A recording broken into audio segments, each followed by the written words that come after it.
찬송가 304장입니다. 찬송가 304장입니다.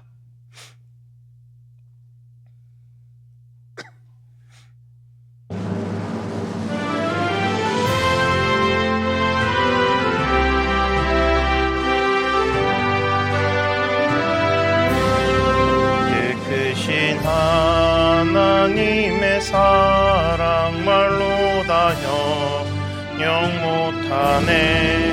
저 높고 높은 별을 넘어 이 낮고 낮은 땅 위에 죄범한 영혼 구하려 그 아들 보내사 화목제물 삼으시고 죄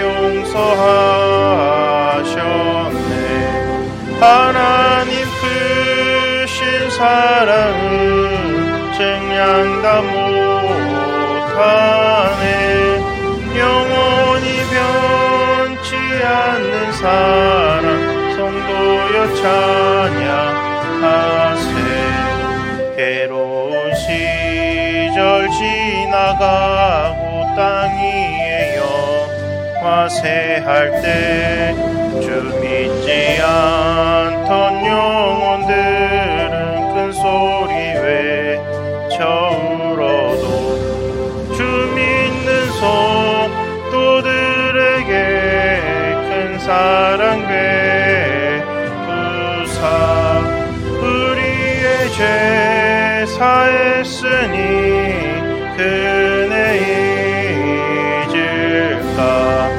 하나님 크신 사랑은 증량 다 못하네. 영원히 변치 않는 사랑 성도여 찬양하세. 하늘을 두루마리 삼고 바다를 머물 삼아도 한없는 하나님의 사랑 다 기록할 수 없겠네. 하나님의 크신 사랑 그 어찌 닿았을까. 저 하늘 높이 쌓아도 채우지 못하리. 하나님 크신 사랑에 증량 다 못하네. 영원히 변치 않는 사랑 성도여 찬양하세. 사도신경으로 신앙 고백드리겠습니다. 나는 전능하신 아버지 하나님 천지의 창조주를 믿습니다. 나는 그의 유일하신 아들 우리 주 예수 그리스도를 믿습니다. 그는 성령으로 잉태되어 동정녀 마리아에게서 나시고 본디어 빌라도에게 고난을 받아 십자가에 못 박혀 죽으시고 장사된 지 사흘 만에 죽은 자 가운데서 다시 살아나셨으며 하늘에 오르시어 전능하신 아버지 하나님 우편에 앉아 계시다가 거기로부터 살아있는 자와 죽은 자를 심판하러 오십니다. 나는 성령을 믿으며 거룩한 공교회와 성도의 교제와 죄를 용서받는 것과 몸의 부활과 영생을 믿습니다. 아멘. 오늘 보신 말씀은 누가복음 15장 11절에서 32절까지 말씀입니다. 누가복음 15장 11절에서 32절까지 말씀입니다.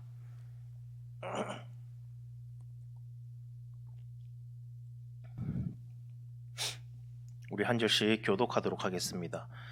또 이르시되 어떤 사람에게 두 아들이 있는데 그 둘째가 아버지에게 말하되 아버지여 재산 중에서 내게 돌아올 분깃을 내게 주소서 하는지라.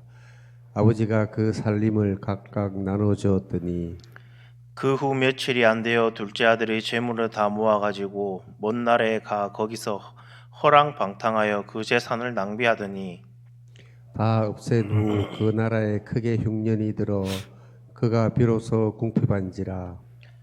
가서 그 나라 백성 중 한 사람에게 붙여 사니 그가 그를 들러 보내어 돼지를 치게 하였는데 그가 돼지 먹는 지업 열매로 배를 채우고자 하되 주는 자가 없는지라.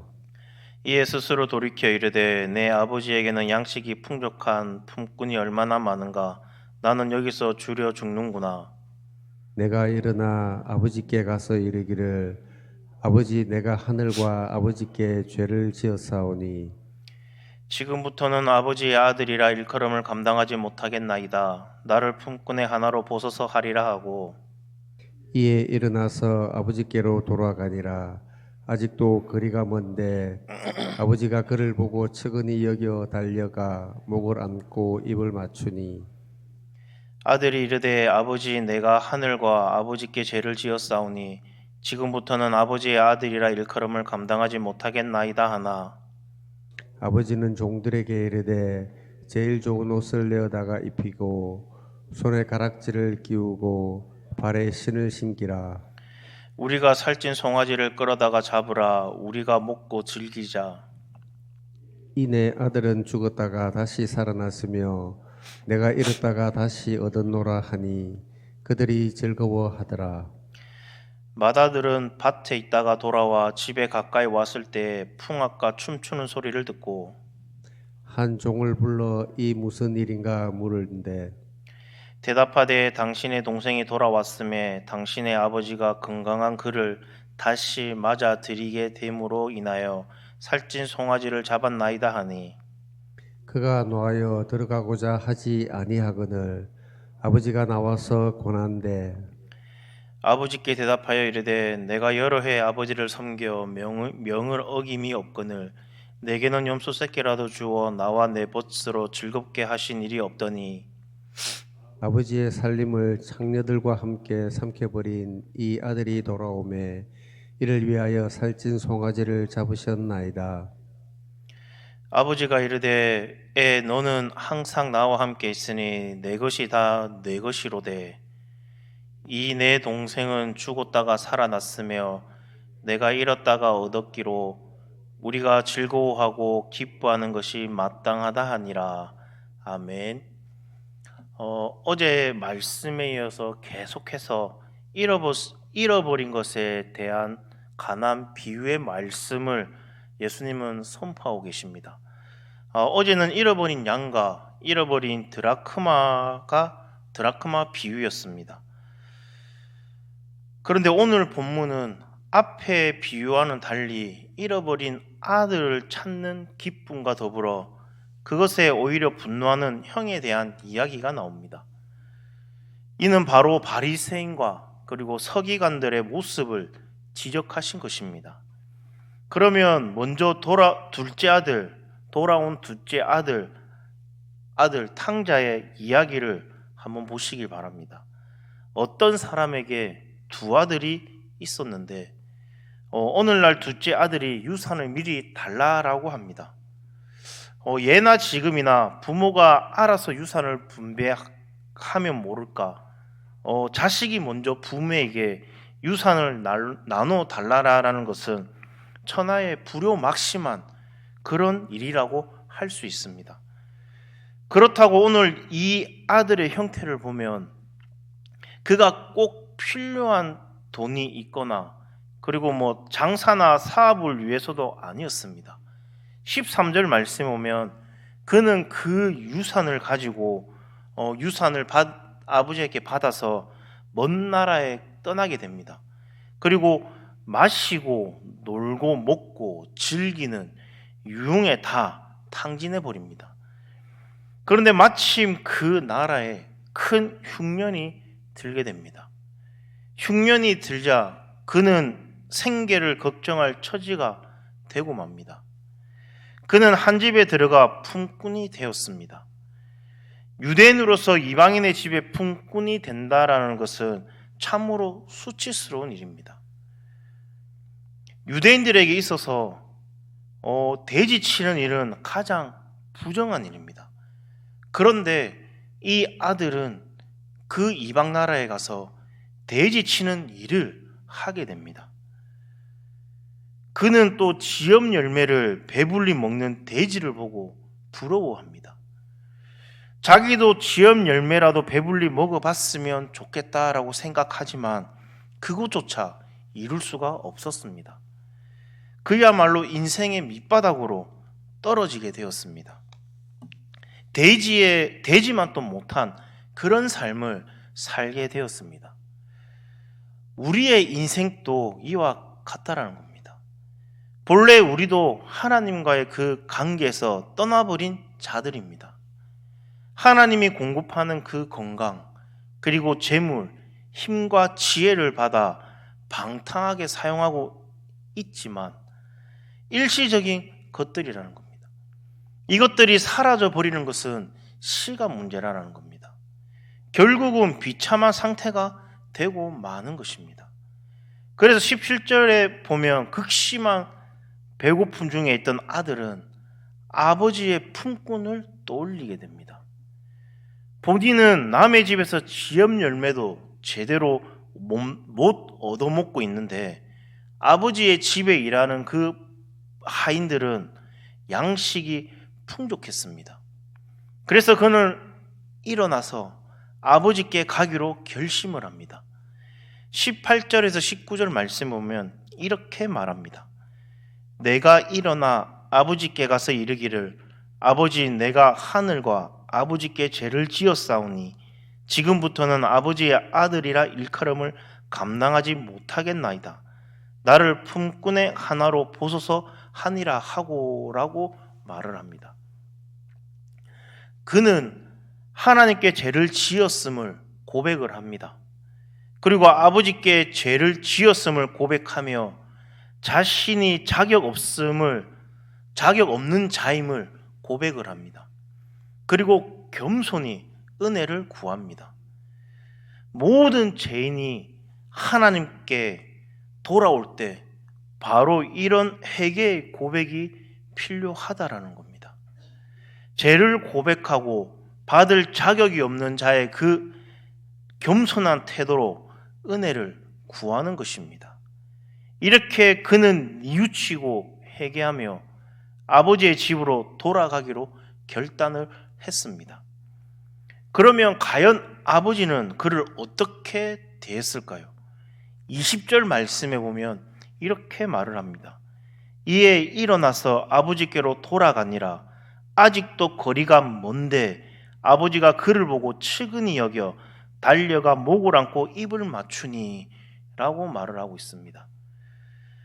아버지는 먼 거리인데도 불구하고 아들이 돌아오는 그 모습을 보았습니다. 아버지는 계속해서 아들이 떠나간 그 길을 바라보며 아들이 돌아오기만을 기다린 것입니다. 아버지는 먼 거리에 있는 그 아들을 한눈에 알아보고 또 아들이 지금 어떤 상태인지도 대번에 알았습니다. 그래서 아버지는 이 아들을 보고 측은히 여깁니다. 한 걸음에 달려가 아들의 목을 안고 입을 맞춥니다. 바로 이것은 용서와 화해의 표현입니다. 그리고 아들이 준비한 참회의 말을 다 끝내기도 전에 종들을 불러다가 제일 좋은 옷을 내어주고 그리고 제일 좋은 옷을 입히고 손에 가락지를 끼우고 발에 신을 신기라라고 명령합니다. 이는 아들로서 다시 받아주는 것입니다. 그리고 살찐 송아지를 잡아다가 잔치를 벌이라라고 명령을 합니다. 그리고 또 이렇게 말을 합니다. 24절 말씀에 보면 이 내 아들은 죽었다가 다시 살아났으며 내가 잃었다가 다시 얻었노라 하니 그들이 즐거워하더라 라고 말을 합니다. 이것이 바로 우리 하나님 아버지의 마음이다라는 겁니다. 우리가 얼마나 방황하는 삶을 살았든지 상관없다라는 겁니다. 맨발로 걸어와 만신창이 거짓골을 하고 와도 우리를 와라 끊어안아 주시며 큰 기쁨으로 우리를 맞이하여 자녀로 삼아 주신다라는 겁니다. 그러므로 우리는 어떠한 처지, 어떠한 제약 가운데 있을지라도 하나님을 향하여 발걸음을 돌리기만 하면 된다라는 겁니다. 그런데 이 이야기는 잃어버린 아들을 찾은 아버지의 기쁨으로 끝나지 않는다라는 겁니다. 이어서 큰아들의 이야기가 나옵니다. 25절 이하에 보면 큰아들은 밭에서 일을 마치고 집에 돌아오는 길에 동생이 집으로 돌아와 잔치를 벌였다라는 그 소식을 듣게 됩니다. 이 소식을 들은 큰아들의 반응은 어떤 반응입니까? 바로 28절 말씀에 보면 큰아들은 노하여 집에 들어가려고 하지 않습니다. 이 큰아들의 모습은 죄인을 향해 우리가 갖는 무자비한 그런 태도를 보여줍니다. 큰아들은 동생이 돌아온 사실을 전혀 기뻐하지 않습니다.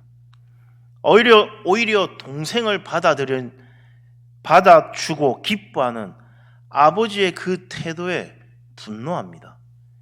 29절에서 30절 말씀에 보면 아버지께 대답하여 이르되 내가 여러 해 아버지를 섬겨 명을 어김이 없거늘 내게는 염소 새끼라도 주어 나와 내 벗으로 즐겁게 하신 일이 없더니 아버지의 살림을 창녀들과 함께 삼켜버린 이 아들이 돌아오매 이를 위하여 살찐 송아리를 잡으셨나이다 라고 큰아들이 이렇게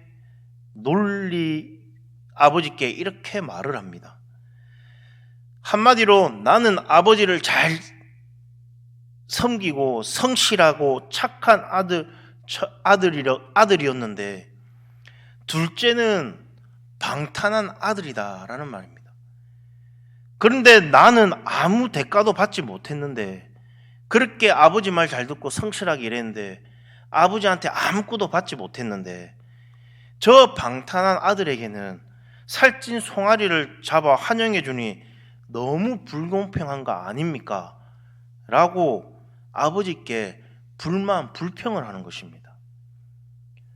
그런데 중요한 거는 이 큰아들이 큰 착각을 하고 있다라는 겁니다. 분명한 것은 이 큰아들은 착하고 성실한 사람입니다. 분명한 사실입니다. 그러나 진정으로 아버지의 마음을 헤아리지 못하고 있다는 겁니다. 자신은 마땅히 보상을 받아야 하고 동생을 선대해서는 안 된다라고 이렇게 생각을 하고 있다는 겁니다. 심지어 이 큰아들은 제대로 알지도 못하면서 어렴짐작으로 동생의 잘못을 예단합니다. 그리고 결국에는 큰아들의 그 불평과 원망이 아버지에게까지 이르게 됩니다. 이 큰아들의 모습은 신앙생활을 나름 열심히 한다라고 하는 사람들이 흔히 빠지는 그런 오르라라는 겁니다. 믿음 생활 열심히 하는 나는 다른 이들보다 하나님의 은혜를 받을 자격이 있다라는 그런 생각이라는 겁니다. 그래서 심지어 하나님이 다른 이들에게 은혜를 베푸는 것을 불공평한 처사라고 생각을 한다라는 겁니다. 이 아들에게 아버지는 뭐라고 말을 합니까? 31절 32절 말씀을 보면 이렇게 말을 합니다. 아버지가 이르되 너는 항상 나와 함께 있으니 내 것이 다 내 것이로되 이 동생은 죽었다가 살아났으며 내가 잃었다가 얻었기로 우리가 즐거워하고 기뻐하는 것이 마땅하다 하니라 라고 아버지가 큰아들에게 말을 합니다. 처음부터 아버지의 재산의 3분의 2는 큰아들의 재산입니다. 그가 열심히 일했다라고 주는 재산이 아니다라는 겁니다. 이는 아버지가 아들에게 은혜로 물려주는 것입니다. 그런데 이 형은 이 아버지의 은혜를 망각한 채 자신의 권리만 주장하고 동생에게 베푼 은혜에 대해 불만스럽게 여기는 것입니다. 이에 아버지는 형에게 내 동생이라고 표현을 하며 우리가 함께 기뻐하는 것이 마땅하다라고 말을 합니다. 다른 사람도 아닌 내 동생, 내 아들이 죽었다 살았고 잃었다 얻었으니 우리가 이렇게 용서하고 자비를 베풀며 함께 기뻐하는 것이 마땅치 않은가라고 말하고 있는 것입니다. 예수님은 이 비유를 통해 죄인 하나가 회개할 때 하나님이 기뻐하심처럼 우리 모두가 함께 기뻐하는 것이 마땅하다라고 말씀하는 것입니다.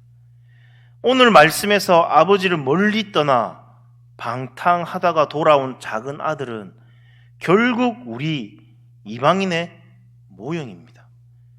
또 장남은 하나님의 진리와 사랑을 상실한 유대 종교인들의 모습이고 모형입니다. 또 그들은 하나님 아버지가 그리스도를 통해 죄인들을 구원하려는 그 구속의 섭리에 대해 무지했고, 그리고 그래서 그들은 받아들이지 못한 것입니다.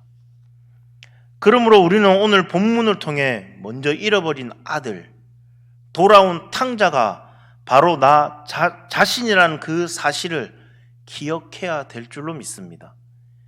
하나님 아버지는 그 무한한 사랑과 자비로 나를 용서하고 받아주셨습니다. 독생자 예수 그리스도를 아낌없이 내어주실 정도로 나를 사랑하십니다. 그런 우리가 본문의 큰아들처럼 사람들을 냉정하고 무지하게 바라볼 때가 있습니다.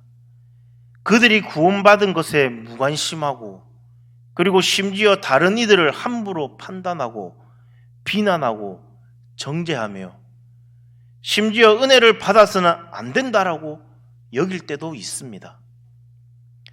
그러나 진정으로 하나님의 그 사랑과 은혜를 받은 사람은 다른 이들을 사랑과 은혜의 눈으로 바라보게 된다라는 겁니다. 사람들이 하나님의 그 품으로 돌아오고 그들이 받은 그 은혜로 말미암아 함께 기뻐한다라는 겁니다.